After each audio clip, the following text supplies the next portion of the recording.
in reverse on your eyelids so you can see it when you sleep at night. People will forget what you said.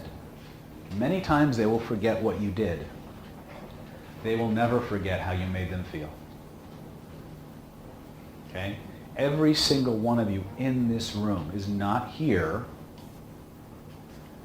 because of a voice in your head telling you how shitty your life is. You're not here because there's a picture in your head that's bugging you. You're here because there's a set of feelings that you want more of in your life and a set of feelings you want less of. Would that be true or not true? Exactly. Everything starts and goes back to feelings. How do we control our feelings? Control your body. Control the size and shape and location of the pictures below the threshold of conscious awareness, and you're well on your way.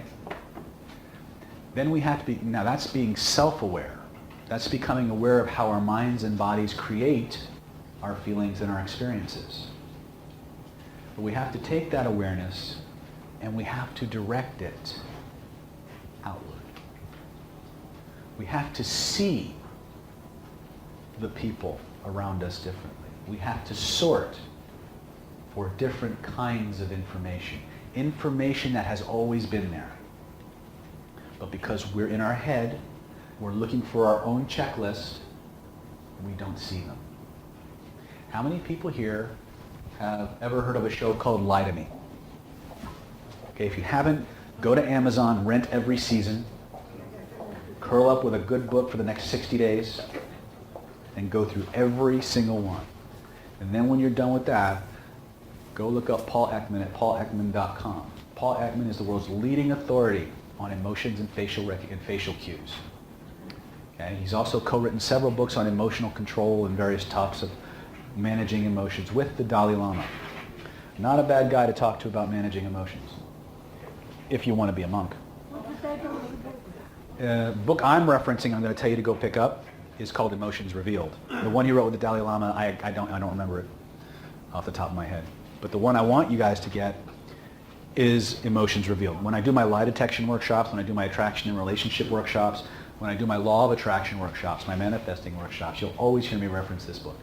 The reason is because you have a behavior that your nervous system does. It's called the emotional refractory period.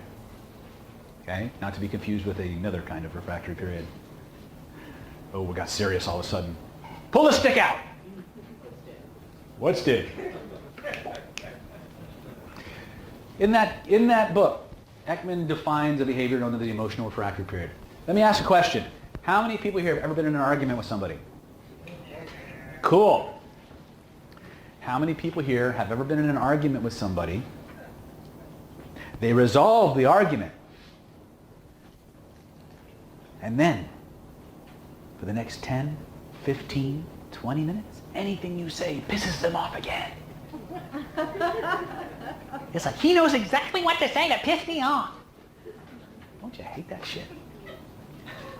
Why does that happen? Remember the three brains?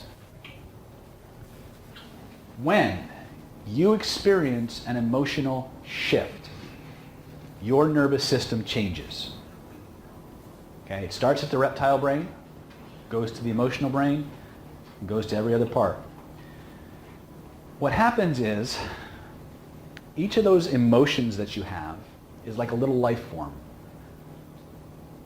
And it wants to go on as long as it can. It wants to exist in the body as long as it can. And so what your nervous system will literally do is it will tweak your perceptual filters. It will tweak what you consciously and unconsciously pay attention to, and will only bring your attention, only bring into your conscious awareness the things that reinforce or re-trigger the state, the emotional state you're already in. Okay? Each emotional state that you experience has a half-life, for lack of a better word, during which time the person you're dealing with is highly predisposed to finding anything that will reactivate and reinforce the state. That goes for love as well as anger. Every emotion works this way. Okay? You don't get a 2-minute warning that you're about to get pissed off. Somebody cuts you off in traffic, you get this little 30-second, warning, warning, you're about to get pissed off, warning, warning. Doesn't work that way. You don't realize you've had an emotional shift until you're in it. By then it's sometimes too late. Okay? But if you understand the dynamics that are at play, when these things happen, you can make better choices on how to behave. You can make better choices on how to manage yourself. So you do the things that aren't going to make the situation worse and can significantly make it better. Guys, I'm going to teach you how to double the intimacy, connection, and oftentimes the sexual frequency in your relationship. Whenever your wife does something and she gets pissed off at you, look her right in the eyes and with the absolute highest level of sincerity say, honey, I'm sorry, I was wrong.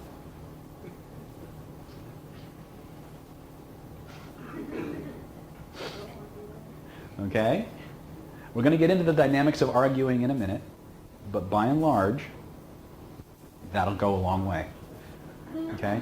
For those of you who want to really practice some serious relationship conversational ninjutsu, pick up a book called Talk to Me Like I'm Someone You Love. Now think about this. Play this movie in your head. You and your significant other are having a knockdown, drag-out fight. At one point, when you're about to reach your emotional crescendo, she looks at you and she says, or he looks at you and says, please, talk to me like I'm someone you love. It'll piss them off because it'll take the steam right out. It's a conversational reframe. Okay? That changes the perspective, changes the dynamic. That's one example of some of the things you'll find in that book, and they have them listed by context. Keep in mind that when we're in the throes of the emotion, and I've never taught this part, when we're in the throes of the emotional refractory period, we need to change context. We need to change the perception, our perceptual position in the communication. Phrases like, please talk to me like I'm someone you love. Because for all intents and purposes, if they're in a relationship with you, shouldn't they? Right? But we don't. Sometimes we treat our significant others the worst of all the people we know. It's just weird that way. Okay? I'm no different. My first marriage was a lot of practice and a lot of mistakes. Right? But we learn. So keep in mind that emotional states are, it all comes down to feelings, and it all comes down to awareness. I threw that out there just to kind of, because I wanted to give you guys some insight. I'm going to give you one more neuroscience tidbit for relationship management. Neurologically, this is not David's chauvinistic side coming out, my misogynist side, although I have one. It's back here somewhere. But neurologically speaking, when a woman gets stressed out, she gets progressively more detail-oriented. The technical term is bitchy, picky, nasty, right? She makes big deals out of little shit from our perspective. They all do it. They all do it. It's just a question of how they express it. Okay? So, here's the thing you want to do, and we're going to be talking about body language. We're actually getting into body language. And the first principle you need to understand when we start looking at body language is you have to be able to measure change. First thing you need in order to be able to measure change is, hey, you got to be looking for change. It means you need to be aware. You need to be out of your head and in the world paying attention to what goes on in front of you. Okay? Not waiting for her to stop talking so you can say what you were going to say next. Or vice versa, because we both do it. Both genders manipulate each other. Get over it. It's just how it works. But what you also need is you need something to measure against. You need a baseline. You need to know, is it getting better? Is it getting worse? What am I measuring against? That's the fundamental principle of kinesic interview and interrogation, which I studied. I'm a licensed acupuncturist here in the state of California. I'm a master trainer. I'm a master practitioner and trainer in neuro-linguistic programming. I'm a master hypnotist. I've authored over 15 different programs on various forms of persuasion and influence and communication. Okay? My specialty in the clinic is, like I told you before, dealing with physiological illness that has as its root repressed emotion. I was joking with the lady back here that she says she's going to fill my quota for weight loss patients. Well, actually, I did have a quota, but I lifted it just for her because she's special that way. But I don't get those smoke cessation. That's not what comes to me. I get everything else. I get the really cool stuff, right? But nobody's in my chair because of feelings they're expressing. Nobody's in my chair because of feelings they're consciously aware of. Okay? I have a little bit of experience dealing with this stuff. I'm also an energy healer. Okay? I have a master's degree in Oriental medicine. I'm a certified Reiki master. I've been doing Reiki since before Reiki was cool. Okay? Right? I'm a certified pranic healer and pranic psychotherapist. This is the part my daughter hates because this is where the laundry list comes out. I'm a certified DNA and advanced DNA theta healer, and I've just got certified in the Bengston energy healing method, which is amazingly cool. And I'm probably going to do some workshops on that. Bengston energy method. Don't get me started on that. I'll do a different meetup on that. But you've heard my pickup pedigree, right? I'm also a high-level martial artist. I've been doing all kinds of Qigong, martial arts for most of my life. Yes, somebody had a question? No, it's the system, right? System is that what you practice? I do Sistema is the most recent one. Okay, but I've been doing Aiki Jiu-Jitsu, Kyusho, Jiu-Jitsu, which is an art that deals with attacking and manipulating the acupuncture points of the body for self-defense. You can also use them for other things too. But that's a different class. Well, this is actually closer to the class of martial arts. But my point, I guess, is that you need to be aware. You need to kind of see the matrix, and that's kind of where I want to go. So this is what I bring to it. When I was deciding to go to acupuncture school, I was torn. Do I go into healthcare or law enforcement? My dream was to be a criminal profiler. I just wanted to be the guy that got inside people's heads and figured shit out. So I aced my kinesic interview and interrogation classes, and as I continued to do my research in how much money healthcare people make, the life expectancy of the average law enforcement person, I chose healthcare. But I never lost my passion for observing humanity and trying to understand them. For me. Turns out that a lot of the stuff I solve for me, I can help you with. Here's where we're going. Every human being on the planet, man and woman, has what I call hardwired within them the mating dance. Okay? Their body language falls into two basic categories in the world according to David. You have genetically hardwired body language cues. And then you have socially programmed, culturally programmed gestures. You walk down any street in America and do this, show them your driving finger, and you will get a specific response. You go to other countries, you do this, it doesn't have the same effect. True, not true, right? I don't waste my time. Not that they're important, not that they're irrelevant. I don't waste my time on culturally specific gestures because they're not nearly as useful as the ones every human being on the planet has. The process I'm going to share with you now is hardwired into every human being on the planet. And there's a lot of mojo going on. I'm going to ask one of the ladies to come up and assist me in it. Not yet. She's a little excited. We're going to walk through these stages. And I actually have a video clip from another meetup where I taught these stages. And one of the interesting things that I started the meetup off with, I taught you about feelings. I taught you about being playful, right? I told you everyone on the planet has a checklist, right? Starts with being aware, starts with understanding what you're seeing. We started with a state control exercise. Now, in the world according to David, in all of my courses, you can't get to my advanced courses until you've been vetted on your ability to go in and out of any emotional state like that. Okay?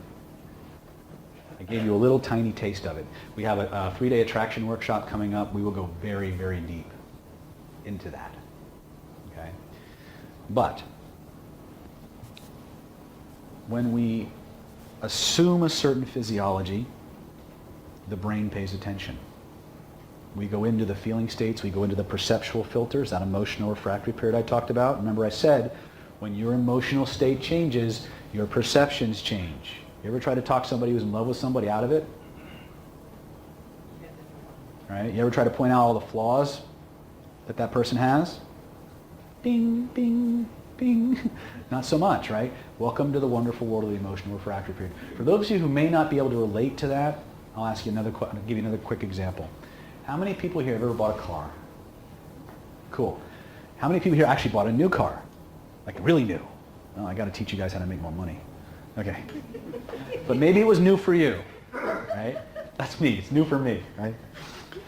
But you figure out what kind of car you want. You read all the reports. You read all the reviews. You go from dealership to dealership to dealership, making sure they have the exact car you want in the exact color. You haggle back and forth, and then one day you make that decision to purchase. And you buy your car. You get in the car, you're driving home. Maybe you got the radio cranking.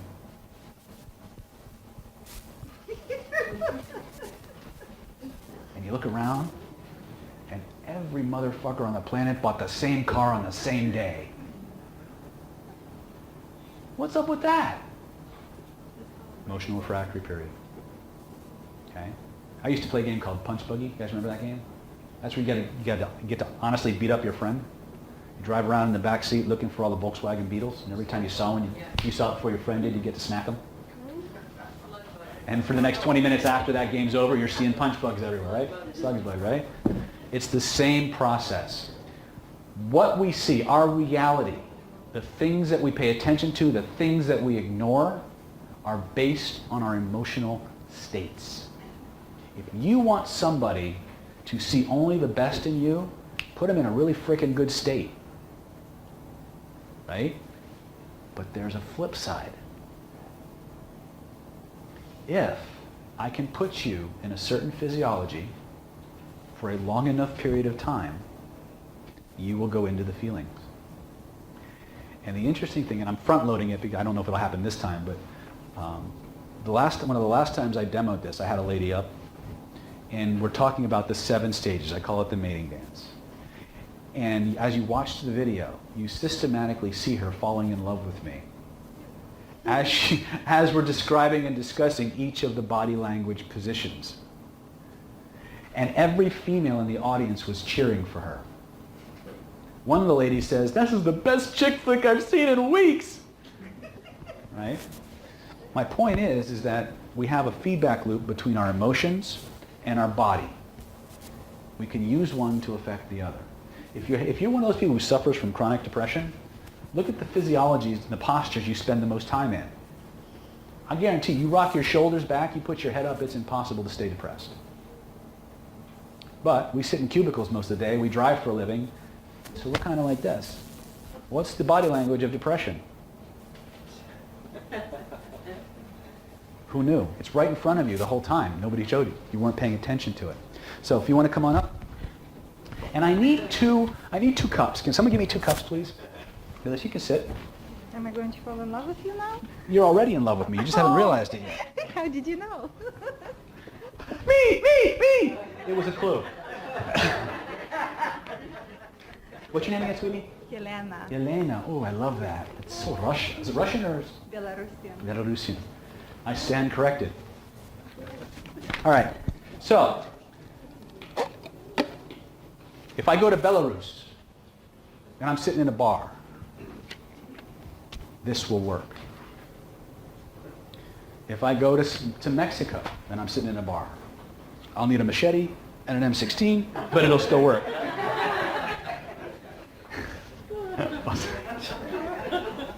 If I go to Africa, in a grass hut where they're serving grog or something, it'll work.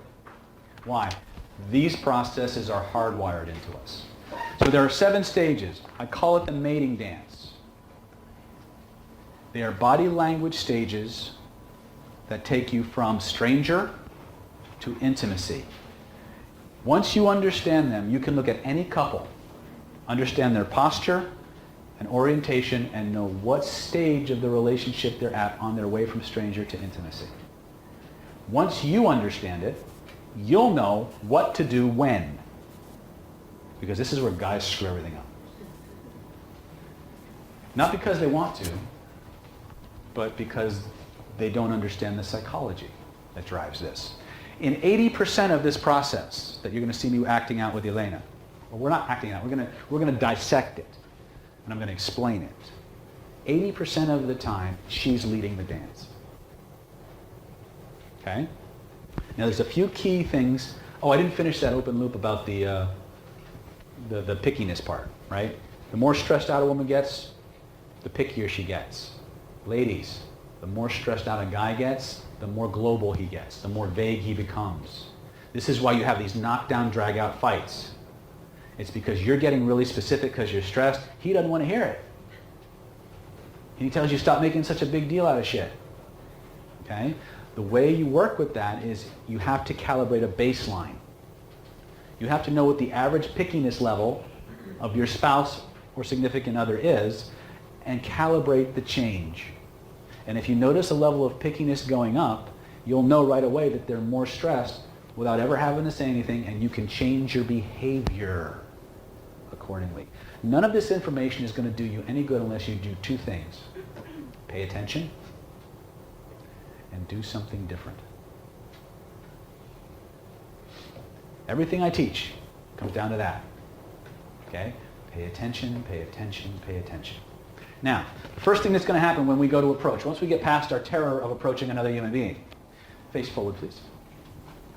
So this is the average hunting posture for the man in a bar.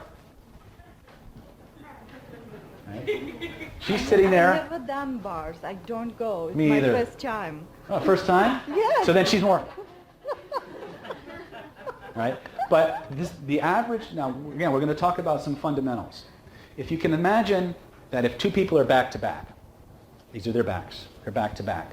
What we have here is a case of zero rapport. These people are moving away from each other. Got that? In fact, Elena, come on up here. Come over here. We'll do this, we'll just act this out real quick so you can understand it. Ooh, I got hooked on you. No pun intended. So if we're back to back this way, this is zero rapport. This is no connection whatsoever. We're moving in different directions. Okay? As we go through the mating dance, two things changes. Orientation and proximity. So, when the mating dance starts, we may be in this position. More often than not, we'll either be like this, which is always a bad idea. But more often than not, it'll be like this. Why is this important? The orientation tells you who the seeker in the process is. When a guy approaches a woman at the bar, who has more frontal orientation, me or her? You. Therefore, big picture, she has more value in the relationship than I do. Already. Because I'm seeking her. Now, whether she's because she's attractive, she's wealthy, she's blah, blah, blah, blah, doesn't matter. For whatever, the very natural aspect of this orientation tells us who the seeker in the relationship is. If I'm standing like this and a woman comes up to me, it's the same dynamic, right? It's the posture and it's the position and orientation that are important. As people move from stranger to friendship to intimacy, the proximity will change. They will not be linear. So you will see this, all right, so you see this, this, this, this, this. That's the big picture. And then that. You all are naughty. But I did not understand why you said more value. More value, because what happens is we are hardwired to seek people who make us feel good about us. But on a reptilian or a primal level, we are trained to sort for people who have greater health, greater resources, or the potential for it. Okay? The way the reptilian brain of a male judges health is beauty. A certain height-weight ratio. Okay? Ladies have different criteria. Neurologically, you sort differently. Okay? In fact, while I'm doing this, at the risk of distracting you, maybe we can have Tracy hand out the workshop handouts, and then we'll talk about that later. So go sit down again. So that's the big picture, but now we want to understand the nuances. If she's facing directly forward, this is what's usually going to happen. If this were a bar or a cocktail table or something at like a wedding reception or something, she's more or less going to have this orientation. However, as she sees me approach, this is going to be fun. But she actually did the first stage. It's called acknowledgement. She went from this to this. See the subtle shift? When she looked at me, she turned her shoulders just a teeny bit. That's the acknowledgement stage. When she looks at me and gives me the acknowledgement stage, there's something else I'm going to look for. A, does she give me positive eye contact? And B, does she give me an unconscious hello or the death gaze? The unconscious hello is an eyebrow flash. If I look at you and go, hey, how you doing? You want to see the head go like that? Every mammal on the planet does it. Okay? It signals friend. If you ever walk up to somebody and say hi and they go, you're like, oh shit. Things shrivel, right?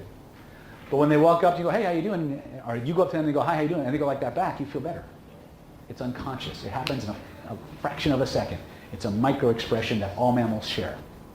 So as I approach, I'm going to look her in the eyes. There's a smile. You can always tell the real smile. See the little, turn sideways. See the little crinkles? It might be hard to see in the back of the room, but that's how you know it's an honest smile.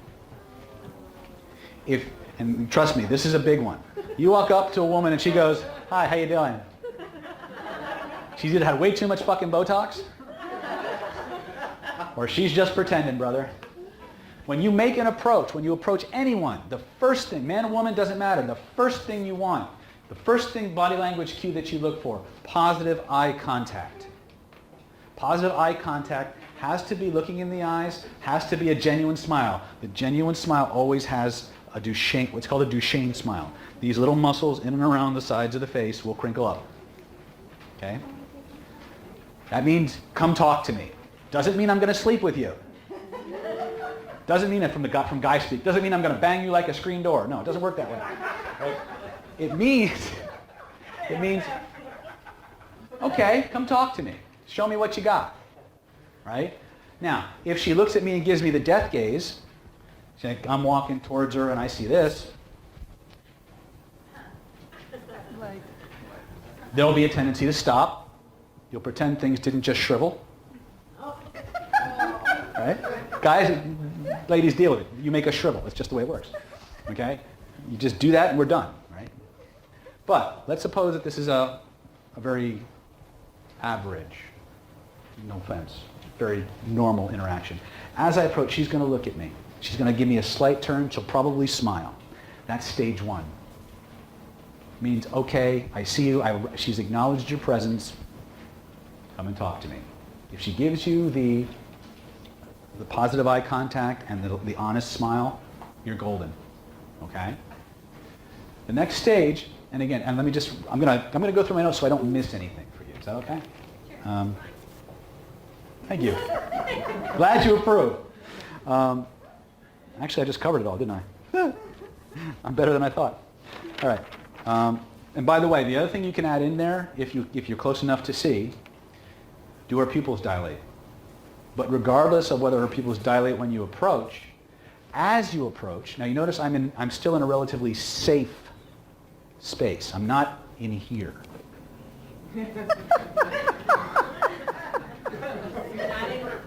I'm not in her bubble because I haven't been invited in. She will invite you. You just got to know what to look for. Remember, from the acknowledgement stage forward, the woman is leading the dance.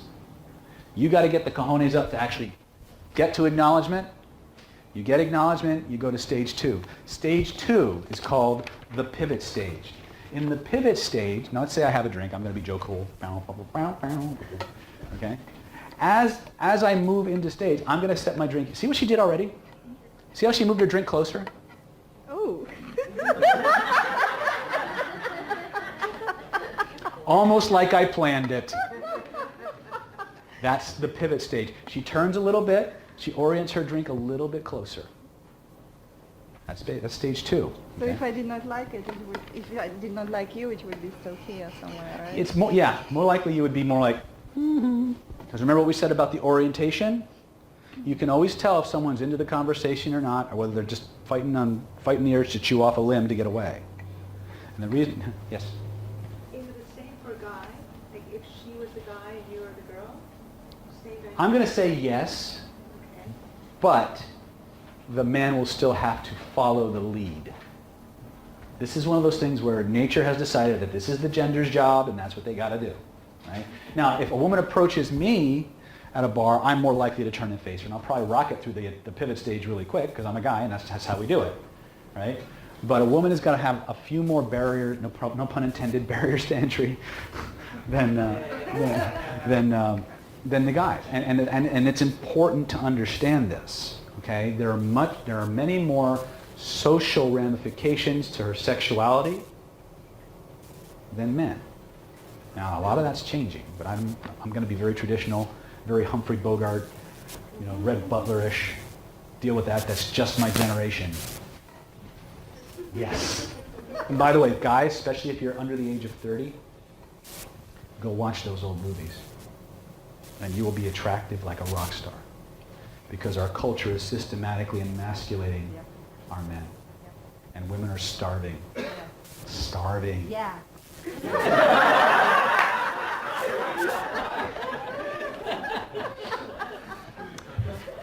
Well, I guess I'm done. Okay, so I move to communicate with her. She orients to me. See, that's all it needs. That's all it is. It's that subtle. Just often. It's that subtle. Okay. Now, she even moved her glass closer. Did you know? She actually moved it closer. She went to stage 3 on me. Now you probably didn't see it, but basically what happened is she actually moved her physical body over and reached and touched me a little bit. I did? You Where? merged. You watch the video, you'll see it. Did you guys see it?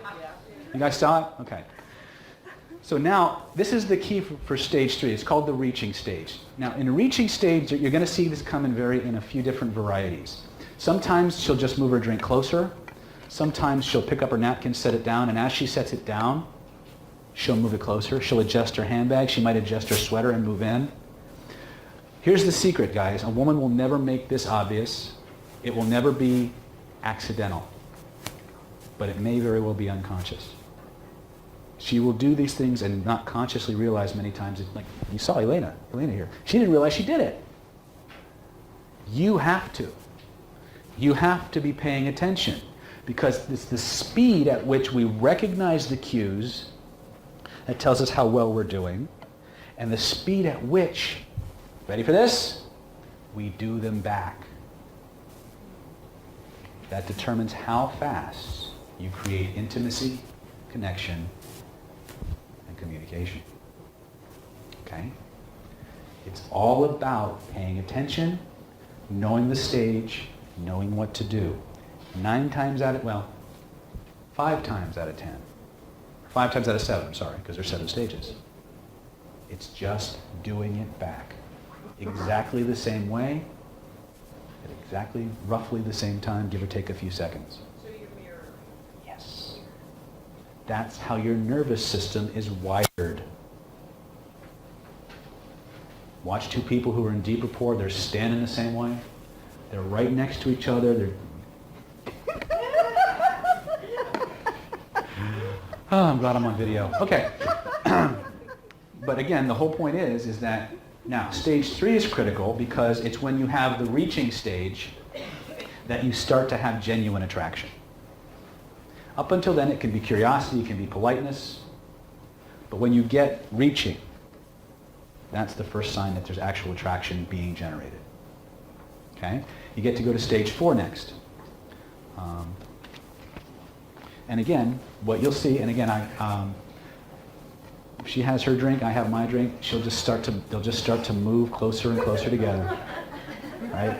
Now it's interesting, she's having ball, you're having fun with her. Is she having a ball or what? Right? And all we're doing is mimicking stuff. Right? She's all giggly. Right?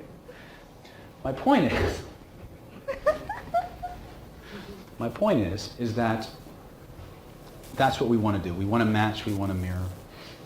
And I had a student in one of my very first mastermind groups. I run a professional mastermind skill building group. It's not a certification track, but it's for people who want to use advanced communication skills, persuasion technologies to come in and kind of spot, troubleshoot aspects of their life. We do it on the third Saturday of every month. Cynthia's a member. I think Jaime's been to one of them. And who else is, I don't see anybody else who's been there. But we get together and we work for 4 hours to make sure you leave with the skills that get you the results you want. I had a student named Tammy. She owned a wine bar. And I started teaching the 7 stages. And she looked at me like, oh my God, you are so right. I watched people when they come into my bar. And at the beginning of the night, she's sitting on one end, he's sitting on the other, and by the end of the night, their glasses are like that. Remember, guys, you got to pay attention to subtleties. A woman is going to go out of her way to not appear like she's doing anything deliberately. It's always deliberate. It may not always be conscious. Their job, their lifestyle is subtlety. Okay? We're Cro-Magnon men. We beat things over the head till it stops moving. Okay? We're Incredible Hulks in a Black Widow world. Anyway. But just mirroring as we talk. Look at her. See the head tilt? Right? Now when you reach stage 4, this is where you're going to get into a trouble spot for guys. And that's the touching stage. She's already touched me, so we're actually technically past stage 4. But we're not going there yet. You just touched me. See what she just did? I went like this, she went like that. Yes, I touched her. She touched me back. So I guess the answer to your question is yes, it works the other way too. But my point is there will be reciprocity to what you do. The problem is here's where guys lose it. They think that the moment they have some kind of a physical contact, it's okay to go for the kiss. Or, as some guys think, go for the boob. No, not a good idea. Okay? The secret to this, if you watch what I did when I touched her and she touched me, do that again. I did like that. I did exactly like that back. Oh. What'd that feel like?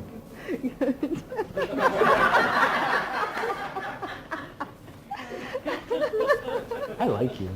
I like you too. See, now she's mirroring my words, right? This is the secret. It's hidden. You've seen this a million times. Hell, you've probably been through it a million times and not realized it. The secret here now is at the touching stage, all she's really done is said, I like you, I'm comfortable with you, I think there's something here. Let's see what happens when I touch. Are you safe to touch? The secret here, guys, is you've been given permission to touch only the way she's touched you. And where? You see her melt when I gave her touch back? That's what she's sorting for. Guys, you're sorting for it too. We're just a little bit more brutal, right? So the whole idea here now is she feels just from the touch, she feels tremendously more comfortable with me. Okay, so I have a question. So what if she did not touch you back? I don't do anything. I stop and stay where I'm at until it changes. You see, the problem isn't that it's not working. It's the variable is time. The variable is always time.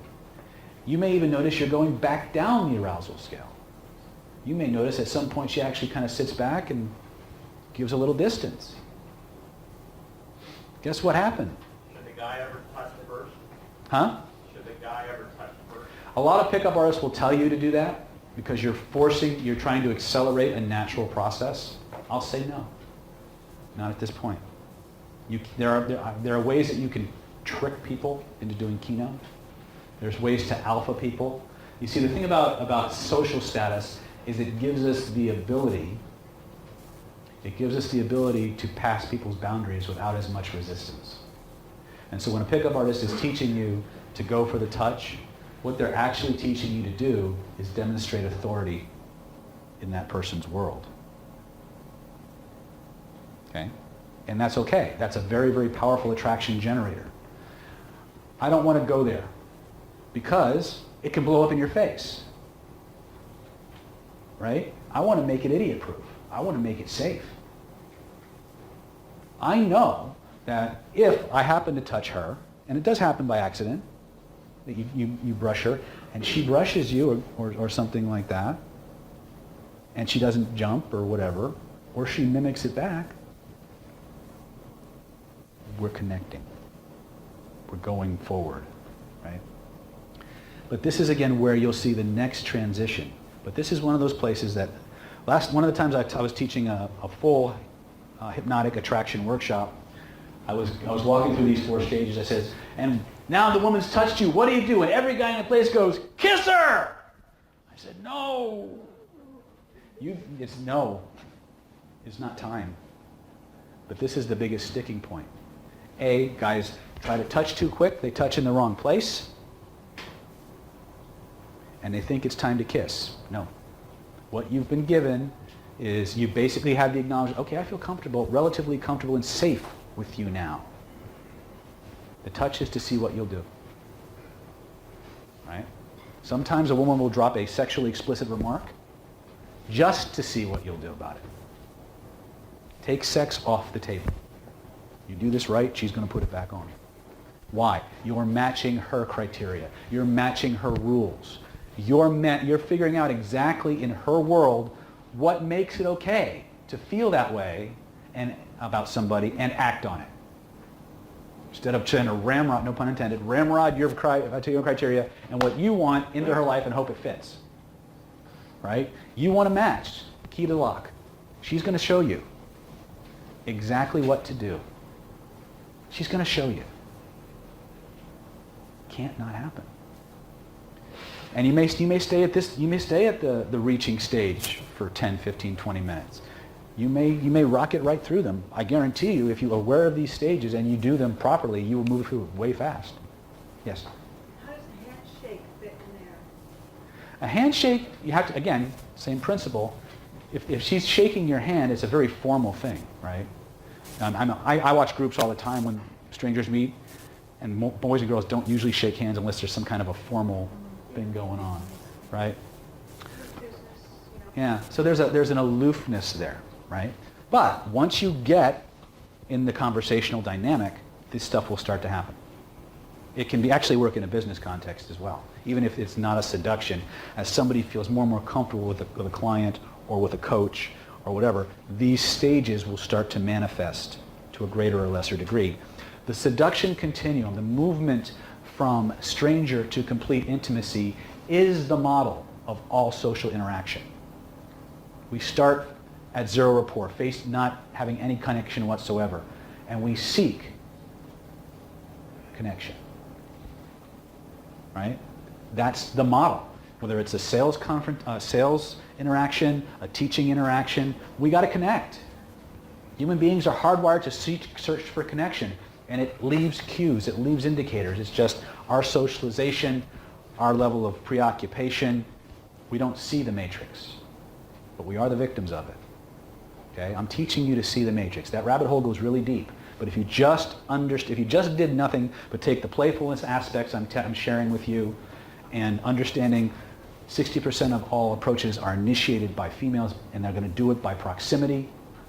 You know to sort for positive eye contact. You're going to be much more confident when you go up and talk to them, because you're going to know before you get there she actually wants to speak with you. Ladies, if you realize that we're dumb as rocks, we don't understand, the things you're doing are very, very obvious to you. The things you're doing are very, very obvious to the other women around you. They are not obvious to us. So you have to change, because we're stupid. And when we're stupid in the best ways. I'm going to go out on a limb here and say pretty much 99% of the guys in this room are good people. They're deserving people. They're loving people. They're people that you would like to have in your life. But the behaviors and the rituals that you've been working with will keep most of them at bay. unless you're willing to become more aware, unless you're willing to do something different.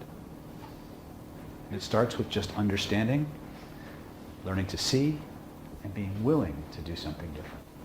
Okay? So, one of the things that we've gotten through the touching stage, so now we're kind of a pair. Almost. I can still screw it up. Trust me, I've done it. Okay? Okay. I'm really good at doing all my notes from memory. It's pretty cool. Now, the next space is where the guy kind of has to man up a little bit. Right? How many people ever watch National Geographic? Right? You ever watch those stupid documentaries on birds? Where the freaking male bird spends all summer building a nest. Beautiful nest, steals everything from every house on the planet. Got a few shoelaces, some tin foil, a little shag carpet. Got the little matchbox, the little Barbie stereo in the corner going bow, bow, bow, bow.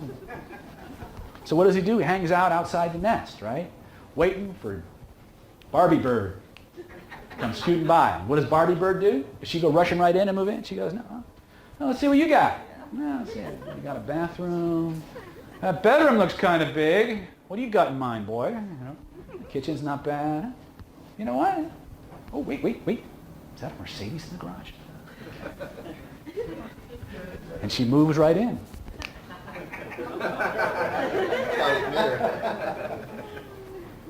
Seen that on National Geographic or something similar, right?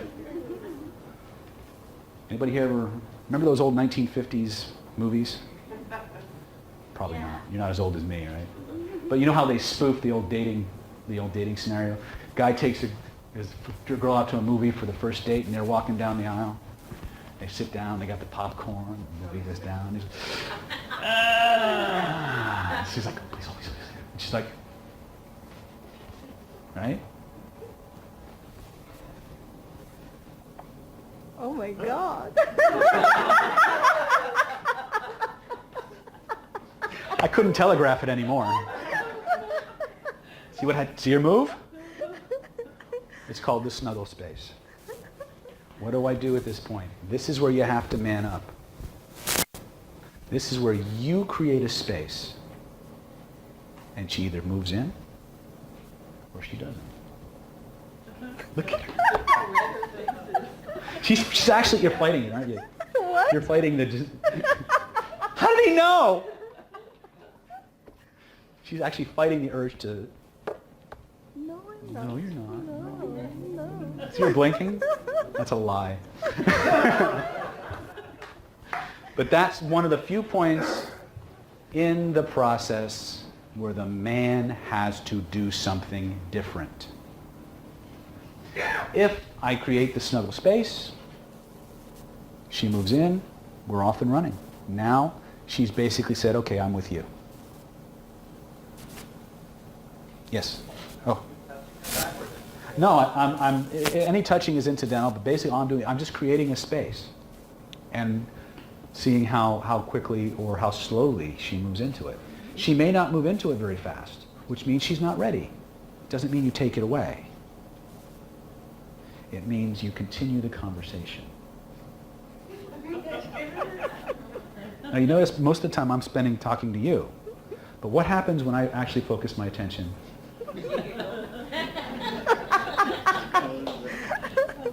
You see this? She knows it's a demo. You sure? There it goes.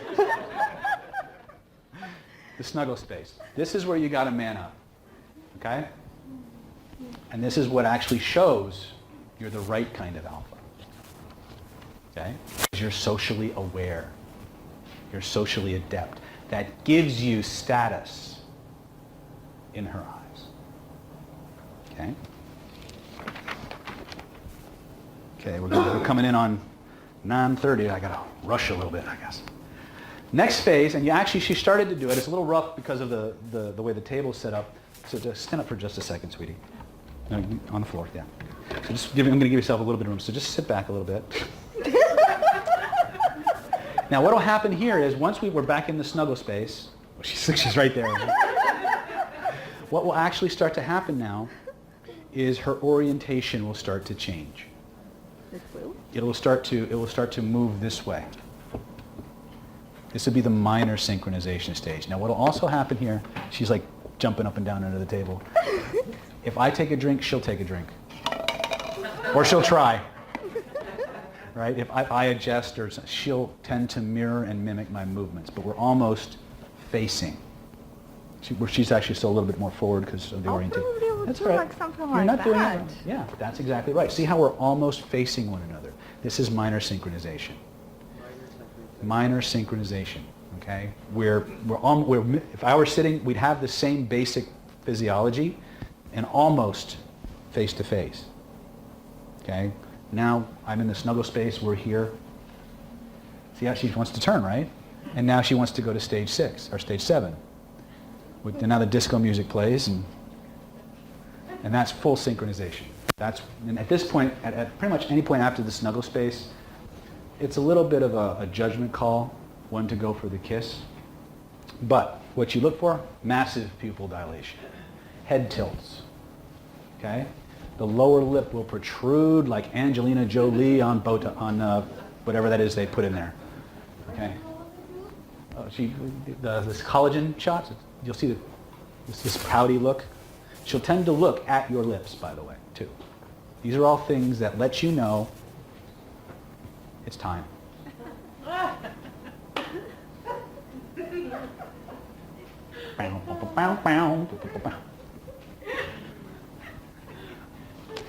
Of course, that begs the question, what do you say to the woman to get her to go through all this stuff, right? Do you need a microphone? No. There's actually a very, very explicit system that I teach that takes you, no pun intended, from soup to nuts. Everything both men and women need to know. In fact, I'm probably the only trainer now that's actually teaching attraction workshops that are designed to be men and women in the same room together, practicing. Not that. That's a different class.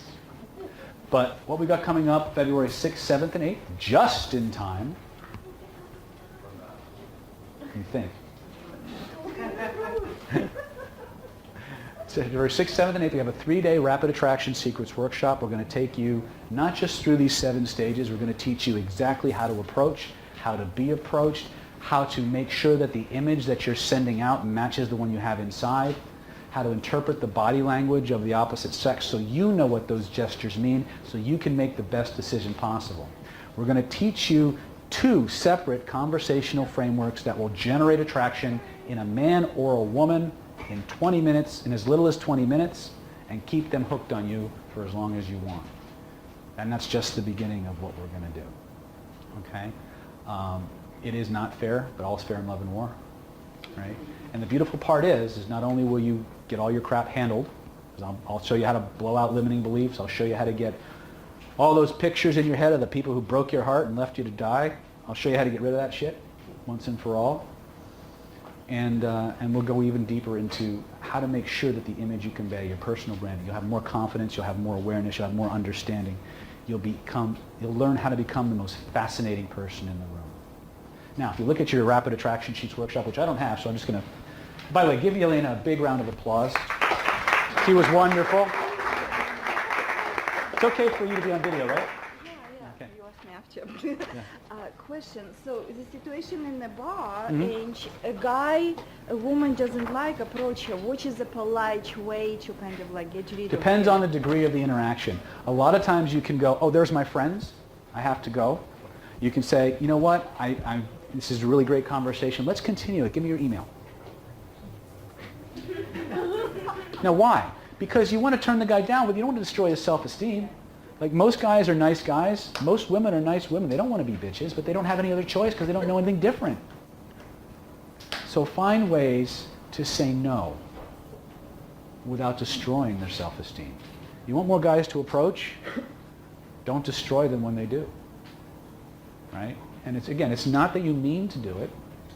And correct me if I'm wrong. It's not that you mean to do it. Some of you do. But it's that there's a gap. They're not getting the message. They're not getting the hint. So you need to step it up a little bit, right? But you can ask them, you can say, they're my friends, excuse me, I need to go get my drink. You can, anything that extricates you, there's my friends, let's take this on, let's continue this discussion in email. That's a very, very easy way to put up some safety, get some distance, and not be a bitch, and still, maybe, they'll do something later that vindicates themselves.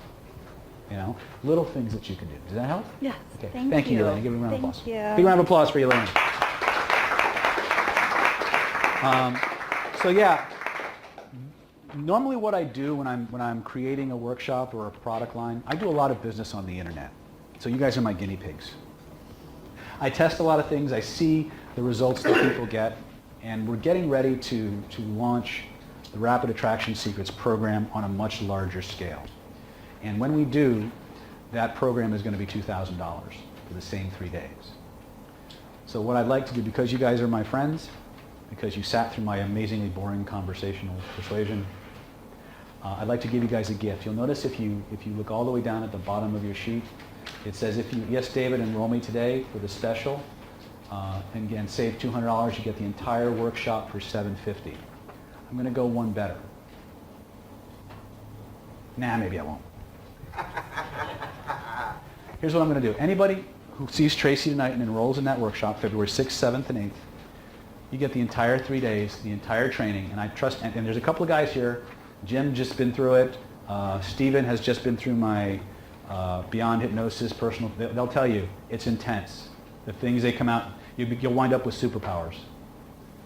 I mean, you really will. You get the entire 3 days, $350. But you got to sign up tonight before you leave. When is the next one? I want to come. If you want to know what other trainings we have coming up, you can go to NLP. I'll put it on the board. NLPpower.com/events. And that has my tentative training calendar for the entire year. And I teach everything from hypnotherapy. I certify people in neuro-linguistic programming. One of the things, I'm a little stupid sometimes. I'm a little slow. I was offering workshops for like 2 or 3 years before I realized that not everybody wanted to be a hypnotherapist. I do. One, and in a room of 100 people, right? And then I realized that the people who come to my workshops fall into one of 3 categories. First of all, NLPpower.com. And by the way, the video for tonight's event, give me a few days to edit it. It will be available for you to watch online at NLPpower.com. That's my gift. Okay? If you want to join the site, there's no charge. You set up your free account, and then you'll have access to some extra videos and stuff like that. Okay? NLPpower.com/events. And this video will be available for everyone or just this group? Well, for a while it will be available to everyone, and then it will go into the members-only section, and only people who actually have created their account will be able to access it. That's usually what I do, is I leave certain videos free to the public. Others, they're free to the public for a certain amount of time, and then they go into the members-only area. Others never go to the public. They go right into product. That's kind of how I do things, okay? So NLPpower.com/events. So my demographic falls into 3 categories. Obviously, the first one is people who, actually I do it like this. There's people who want to fix their own shit. Right? These are people who want to do it themselves. I create courses and trainings for that. That's what Beyond Self-Hypnosis, Secrets of Personal Mastery was this past weekend. It was about people who wanted to learn how to use NLP, hypnosis, and other energy modalities to fix their own life, to do it themselves. That, by and large, is most of us. There's a smaller segment who wants me to fix their shit. Okay? For that, come see Tracy. Got a 30-minute free consultation. If you're a match for what I do, and I'll be honest with you, not everybody is. If you're a match, I'll tell you, I'll outline some strategies about how we can go about getting you the results you want in your life. If I can't, I'll tell you that too, and I'll point you in another direction. I'll point you to some resources, some books, another trainer, another coach, another therapist, whatever it is you need. I'll do that because that's what I do. I'm here to do 2 things in this life. To eliminate as much suffering as humanly possible, and to show you what's possible for you. To show you what's possible, I have to be willing to demonstrate what's possible. That's just the way I roll. So if you fit in that area, see Tracy, get on the schedule. For those of you who want to fix other people's shit, which I like to call a special kind of stupid. We have a whole bunch of certifications and trainings coming up. You're more than welcome to ask about those. The next big one that I'm promoting, and then we're starting an early bird enrollment for, is the Real World Hypnotherapy, Hypnosis and Hypnotherapy certification. It's a 5-day training. It'll be here in this building, in the room next door. It's 9 to 6, Monday through Friday. Or not Monday through Friday? I don't know. It's March 17th through the 21st, 9 to 6. And you will learn some of the most amazing ways to help other people on the planet. This is stuff I use every day clinically. So if it's something you know you want to do, I'm happy to answer any questions. We're doing an early bird for that right now. Again, my regular classes are anywhere from $2,000 and up. If you want to enroll in that, it's $950, and that expires on February 15th. I do ask a couple of things. A, if you had a great time, if you learned a lot, please post good things to the meetup. If you didn't have a good time, if I bored the pants off you, please post to somebody else's meetup. Thank you very much. We'll see you.